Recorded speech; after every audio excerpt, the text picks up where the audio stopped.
un couple mis à l'épreuve. Dans Comme une actrice, Julie Gaillet incarne Anna, une comédienne proche de la cinquantaine, quittée par son mari, Antoine, metteur en scène de théâtre.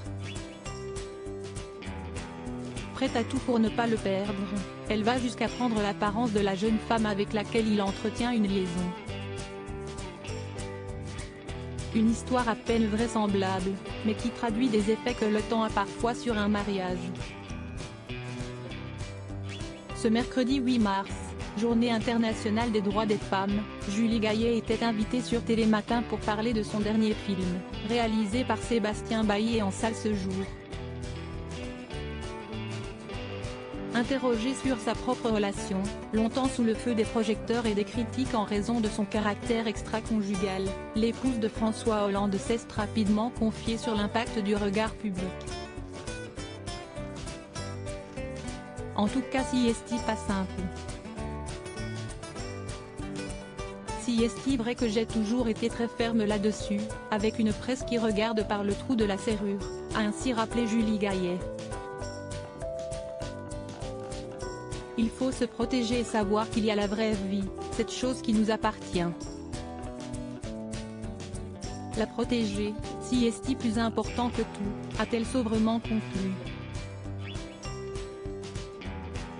Supérieur à Julie Gaillet, qui sont les hommes de sa vie? Julie Gaillet et François Hollande heureux et libres en février dernier, le tandem avait étonné les internautes en partageant un rare cliché d'eux sur Instagram. Main dans la main dans les rues de Londres, l'ancien président de la République et celle qui est devenue son épouse en juin dernier, ont voulu faire passer un message. Si est-il une manière de dire qu'on est heureux et libre, tout simplement, a explicité Julie Gaillet dans les colonnes de Téléstar, le 6 mars. Il l'a posté en premier, alors je me suis autorisée à le faire, a aussi précisé la productrice de cinéma. À l'occasion de cette journée des droits des femmes, la créatrice du festival Sœurs Jumelles a accordé un entretien exclusif à Gala. L'amie de Benjamin Biolay, avec qui elle partage l'affiche de Comme une actrice, nous a ainsi confié ses espoirs, son regard sur le sexisme et les violences faites aux femmes en France mais aussi sur son engagement sans faille en la matière.